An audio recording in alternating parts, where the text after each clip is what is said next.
Hello, in this video I want to show you how to adjust pressure sensitivity for Huion Note X10.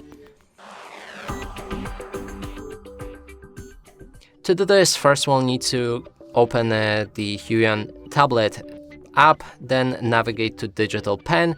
Inside you should be able to find pressure sensitivity adjustment, and right here we can adjust it by dragging the click threshold to the left or right. There's also two sensitivity levels that we can adjust by dragging them in basically any direction. Of course, if you don't like what you've changed, you can always click on reset and it should reset this value to default levels.